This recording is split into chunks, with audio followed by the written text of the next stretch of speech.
શાસનપતિ શ્રવણ ભગવાન મહાવીર સ્વામીને ભાવપૂર્વક વંદન. અસીમ ઉપકારી રાષ્ટ્રસંત પરમ ગુરુદેવ આપ શ્રીના શ્રી ચરણોમાં ભાવપૂર્વક વંદન. સર્વરત્નાધિક મુનિ ભગવંતોના શ્રી ચરણોમાં ભાવપૂર્વક વંદન.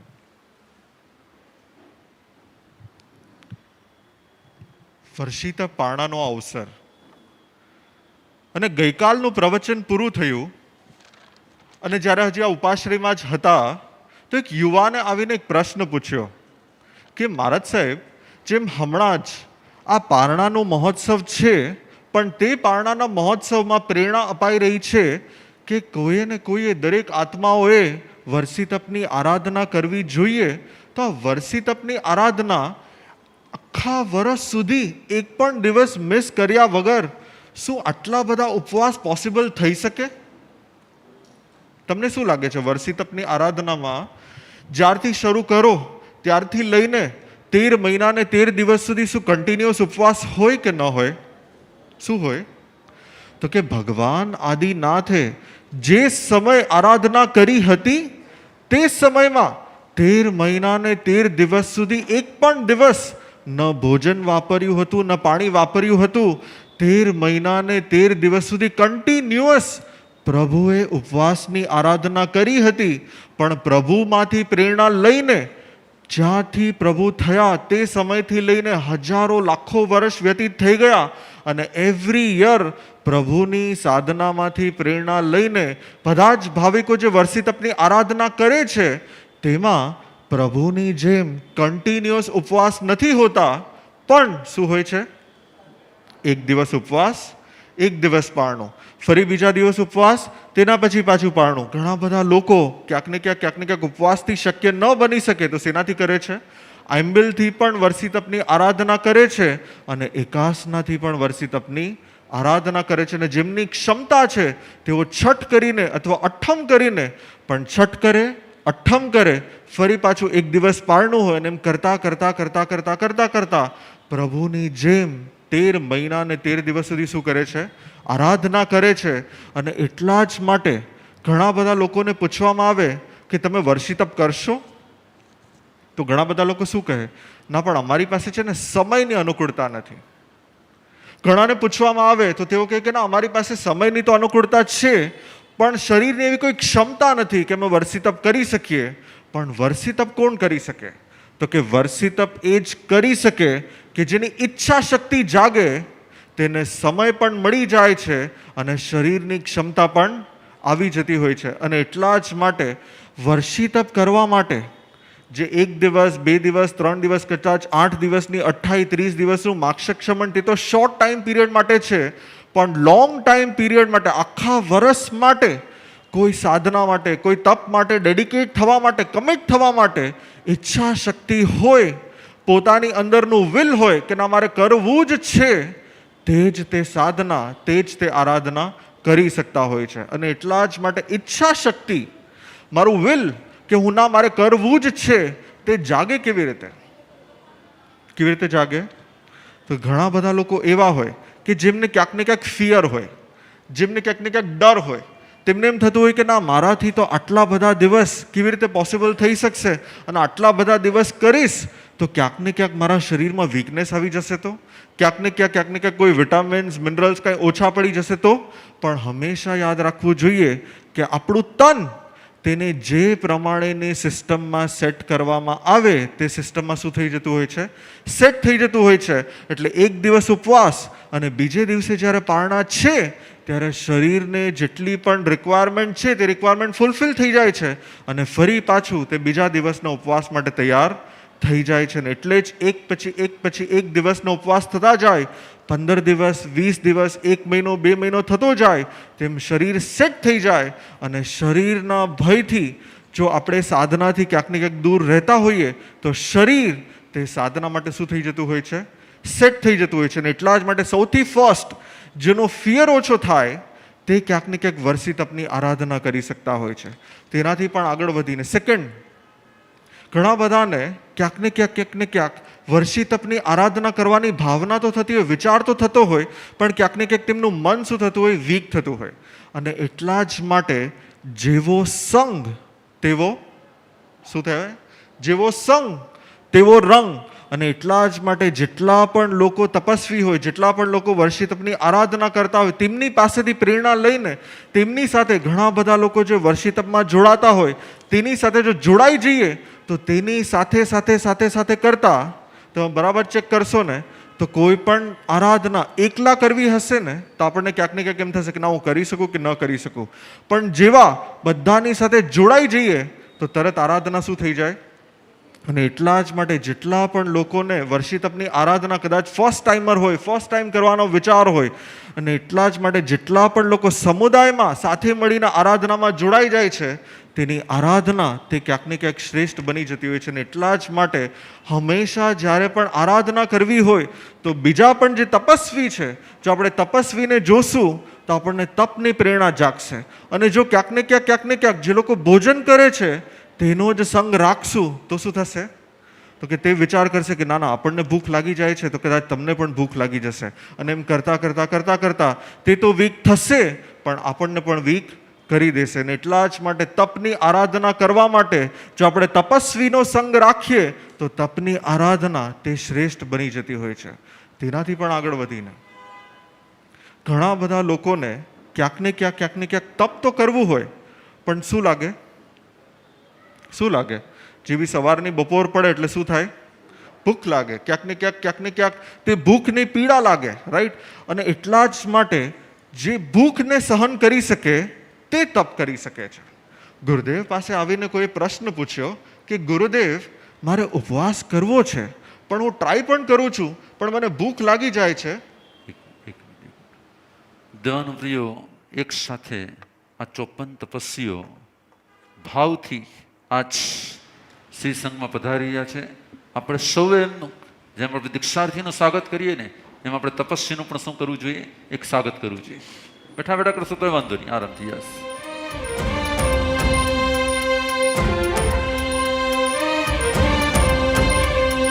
તપનો જય જયકાર, તપસ્વીનો જય જયકાર. તપનો જય જયકાર, તપસ્વીનો હો જયકાર.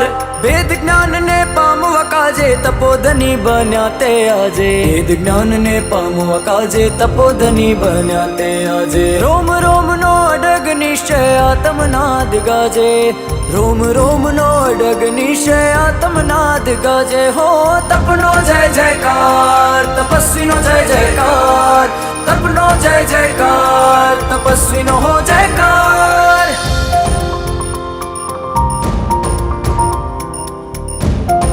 સર્વે તપસ્વીઓનું જય જયકાર. તપસ્વી અમર રહો. તપસ્યાનું અભિનંદન. સર્વે તપસ્વીઓ દુઃખનો દરિયો પાર કરી જાય છે, વિપત્તિઓથી તે ક્યાં ડરી જાય છે. અરે તપનું શરણ જેણે પણ લીધું ને ભવસાગર નક્કી તરી જાય છે. દરેક તપસ્વીઓનો જય જયકાર કરતા સર્વેના ચરણોમાં આપણે બધા જ સાથે મળી ગુરુદેવને વંદન કરતા સર્વે તપસ્વીઓનો જય જયકાર કરતા ભૂરી ભૂરી અનુમોદના.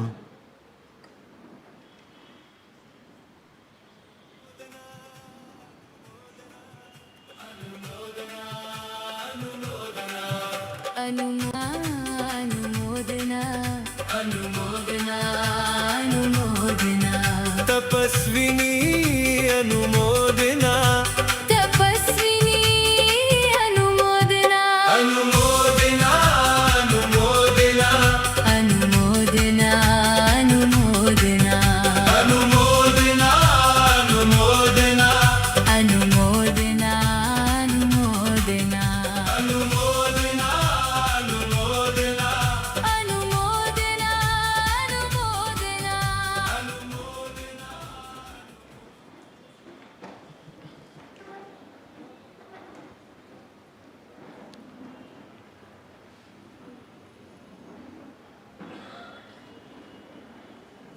તપ અને હું આ તપની આરાધના કેવી રીતે હું આ તપની આરાધના કરી શકું તેના માટે આપણી વાત ચાલતી હતી કે ઘણા બધા લોકોને એવું થાય કે મારાથી છે ને ભૂખ સહન નથી થતી.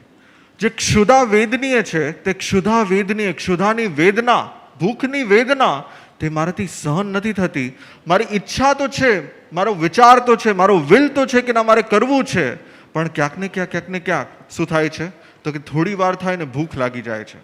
ગુરુદેવ પાસે કોઈ એક યુવાને આવીને ગુરુદેવને ક્વેશ્ચન પૂછ્યો કે ગુરુદેવ મારે તપસ્યા કરવી છે, હું ઘણી બધી વાર વિચાર પણ કરું, આમ સંકલ્પ પણ કરું, વિચાર પણ કર્યો હોય કરવાની, પ્રેક્ટિસ પણ કરું, ટ્રાય પણ કરું, પણ ફરી પાછું ક્યાંક ને ક્યાંક ભૂખ લાગી જાય અને શું થઈ જાય, બ્રેક થઈ જાય. તો હું શું કરું કે જેના કારણે હું તે તપસ્યાને કરી શકું નહીં? ભૂખને, જો મારી ભૂખ સહન થઈ જાય તો મારાથી તપસ્યા થઈ જાય. કેમ કે એક જ વસ્તુ અટકાવતી, તમે જો, ન એક દિવસમાં કોઈને કંઈ રોગ લાગી જાય, ન કોઈ બીજી કોઈ તકલીફ આવે. એક તકલીફ શું આવે?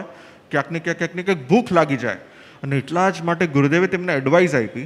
તેમને કીધું કે ટ્રાય કરો, સવારના 4-5 દિવસ સુધી એવરી ડે મારે 2 કલાક સુધી ભોજન વાપરવું નથી. ઓકે, 2 કલાક થઈ જાય, 2 કલાક 4-5 દિવસ થઈ ગયા, તેના પછી 2 ના 4 કલાક કરી દો. 4 કલાક થઈ જશે, હજી બીજા 4-5 દિવસ નીકળી ગયા, તમારી પ્રેક્ટિસ થતી ગઈ. તે 4 કલાક થઈ ગયા, તેના પછી તમે ટ્રાય કરો 6 કલાક. 6 કલાક પછી જ મારે કંઈ ભોજન કે પાણી વાપરવું છે.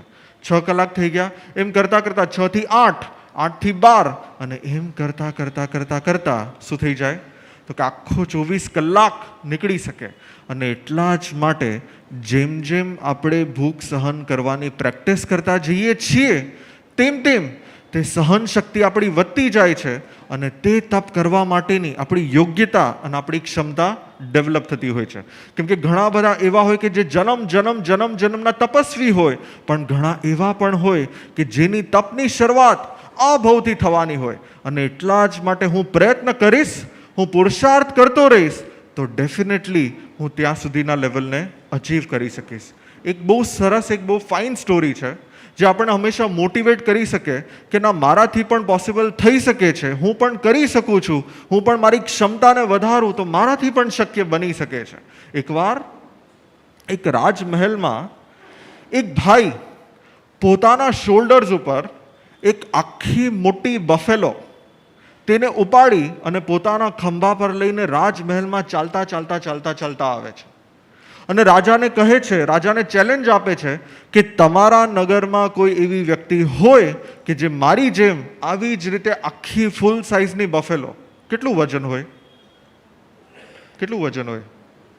300-400 કિલો વજન જે બફેલોનું હોય, તેને પોતાના ખંભા પર એકદમ આરામથી ઉપાડી અને તે ત્યાં ભાઈ પહોંચે છે અને રાજાને ચેલેન્જ આપે છે. રાજાએ બધા સામે જોયું, અને બધા સામે જોયું ને બધાએ પોતાની નજર શું કરી દીધી? શું કરી દીધી? નીચી કરી દીધી. કેમ? કે કોઈની ક્ષમતા નહોતી કે તેઓ આ કરી શકે, ક્યારેય કર્યું નહોતું ને ક્યારેય વિચાર પણ નહોતો, અને અચાનક આવું કરવા માટે આવ્યું તો કેમ કરી શકીએ? કેમ કે ક્ષમતા જ નથી. રાજાએ કીધું, રાજા વિચારો પડી ગયા કે મારા નગરમાં કોઈ નથી એવું. ત્યાં જરાક બાજુમાં તેમના જે રાણી હતા, રાજાના જે વાઈફ હતા, તે આખી બધી વસ્તુને જોઈ રહ્યા હતા. અને તેમને રાજા પાસે આવીને કીધું કે આ ભાઈ પાસે તમે 6-7 મહિનાનો ટાઈમ માંગો, અને એ 6-7 મહિના પૂરા થશે પછી હું આ કાર્ય કરી બતાવીશ. રાજાએ કીધું, તમે કરી શકશો?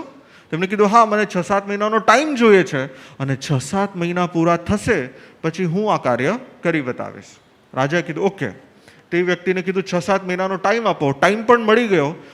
તે જ દિવસે તે રાણીએ આખા નગરમાં ઇન્ક્વાયરી કરાવી કે ક્યાં કોઈ બફેલોએ કોઈ નાનકડું કાફ, બેબી બફેલોને જન્મ આપ્યો છે. અને જેવી ખબર પડી તેમને ત્યાં પહોંચી ગયા, અને ત્યાં પહોંચીને તે બફેલોને શું કર્યું? તે નાનું જે કાફ હતું, હજી તો 1-2 દિવસ જ થયા હતા, તેને શું કરી લીધું?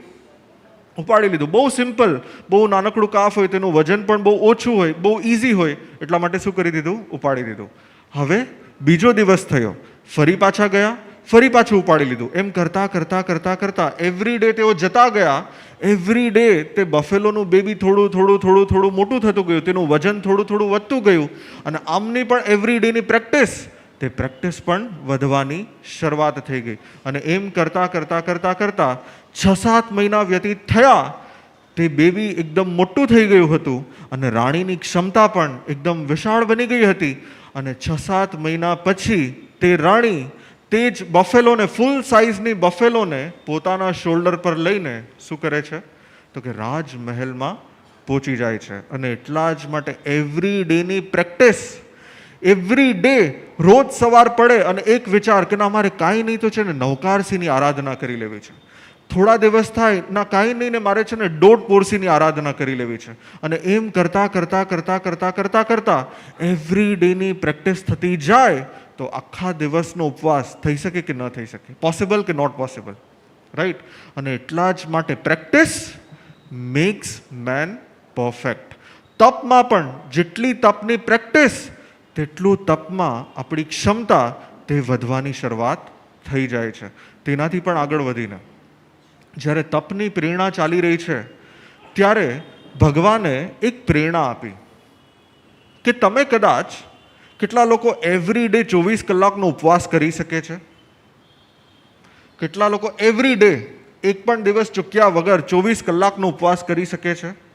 તો કે ના, એવરી ડે કદાચ આપણે નહીં કરી શકીએ, પણ ભગવાને પ્રેરણા કરી કે તમે કદાચ એવરી ડે 24 કલાકનો ઉપવાસ ન કરી શકો, પણ એવરી ડે તમે 22 કલાકનો ઉપવાસ કરી શકો કે ન કરી શકો? કરી શકો કે ન કરી શકો? કેવી રીતે કરી શકો? તો કે માનો કે સવારે તમે ભોજન લીધું, કેટલી વાર લાગે? આજે સવારે ઘણા બધા લોકોએ બ્રેકફાસ્ટ કર્યો હશે. જેમને તપસ્યા નહીં હોય તેમને બ્રેકફાસ્ટ કરી હશે. કેટલી વાર લાગી હશે? Hardly 10 minute, 15 minute. 15 મિનિટ થઈ. બપોરે પાછું તમે લંચ કરશો, કેટલી વાર? અડધી કલાક. સાંજે પાછું તમે થોડોક કંઈક નાસ્તો વાપરશો, બીજી 10-15 મિનિટ. એના પછી તમે ચોવિયાર કરશો, કંઈક ને કંઈક ભોજન વાપરશો, બીજી અડધી કલાક. બધું ટોટલ કરીને વચ્ચે તમે પાણી પીધું, બધી જ વસ્તુઓ ટોટલ કરો, કેટલી વાર થાય? મેક્સિમમ 2 hours, 2 કલાક. અને 2 કલાકનો સિવાયનો જેટલો પણ સમય છે તે સમયમાં આપણે નથી ભોજન ગ્રહણ કરતા, નથી પાણી ગ્રહણ કરતા. અને એટલા જ માટે ભગવાને શ્રી આવશ્યક સૂત્રમાં બતાવ્યું કે એક સાધક તે 24 કલાકનો કદાચ ઉપવાસ એવરી ડે નથી કરી શકતા, પણ તે ધારે તો 22 કલાકનો ઉપવાસ તે કરી શકતા હોય છે. અને બહુ સિમ્પલ. કેવી રીતે? ભગવાને કીધું મુઠ્ઠી પચખાણ. તમારે જ્યારે પણ વાપરવું છે તમે મુઠ્ઠી ખોલો, તમે વાપરવાનું વાપરી લ્યો. જેવું તમારું વાપરવાનું પૂરું થઈ જાય તરત પાછું શું કરી દો? મુઠ્ઠી એકવાર બંધ કરી દીધી. આમ બંધ કરીને પકડી રાખવાનું નથી. આખો દિવસ આમ પકડીને મુઠ્ઠી નથી રાખવાની. ખાલી બંધ કર્યું, એક ઇન્ડિકેશન મળી ગયું કે હા મારા પચખાણ ચાલુ. અને જેવું પાછું તમારે કંઈ વાપરવું છે તરત શું કરી નાખો? મુઠ્ઠી ખોલી નાખો અને પચખાણ શું થઈ જાય? પૂરા થઈ જાય. પાછું વાપરી લીધું, પાછું શું કરી દીધું? પાછી મુઠ્ઠી વાળી, પચખાણ શરૂ થઈ ગયા. અને આમ કરતા કરતા કરતા કરતા આખા દિવસમાં કેટલા કલાક? કેટલા કલાક? 22 કલાકનો ઉપવાસ, 22 કલાકની આરાધના, 22 કલાકનો ચોવિયાર બહુ સહજતાથી હું અને તમે આપણે બધા જ શું કરી શકીએ છીએ? કરી જ શકતા હોઈએ છીએ. ને એટલા જ માટે જેની ઈચ્છા શક્તિ જાગે, જેની વિલ જાગે કે ના મારે કંઈક ને કંઈક તપસ્યા કરવી છે, તેના માટે ભગવાને અલગ અલગ અલગ અલગ અલગ અલગ ઘણા બધા આઈડિયાઝ આપ્યા છે, ઘણા બધા વેઝ આપ્યા છે કે અલગ અલગ અલગ અલગ પ્રયોગ કરીને તમે અલગ અલગ પ્રકારની તપસ્યા કરી શકો છો. તમારામાંથી ઘણા બધા લોકોને કદાચ ખબર નહીં હોય, ભગવાને કીધું કે તમને ભૂખ લાગી છે અને તમને ભૂખ લાગી છે, તમે 5 રોટીઝ વાપરી શકો છો, 5 રોટલી વાપરવાની ભૂખ છે. અને જો તમે 1 રોટલી સ્કીપ કરી દો છો, 1 રોટલી ઓછી વાપરો છો, ભગવાને કીધું કે તેને પણ ઉણોદરી નામનું તપ કહેવાય છે. શું કહેવાય છે? તેને પણ ઉણોદરી નામનું તપ કહેવાય છે. માનો કે તમે તમારું ભોજન ગ્રહણ કરવા બેસો, તે અલગ અલગ અલગ અલગ 10 થી 12 દ્રવ્ય હોય, તેમાંથી 2 દ્રવ્ય પણ તમે ઓછા કરો તો તેને પણ શું કહેવાય છે? તેને પણ એક તપ કહેવાય છે. અને એટલા જ માટે તક તો લાઈફમાં ઘણી બધી આવતી હોય છે, તક તો લાઈફમાં એવરી ડે આવતી હોય છે. તે તકને જે તપમાં કન્વર્ટ કરે તે જ તપસ્વી બની શકતા હોય છે. તે જ મંગલ ભાવના.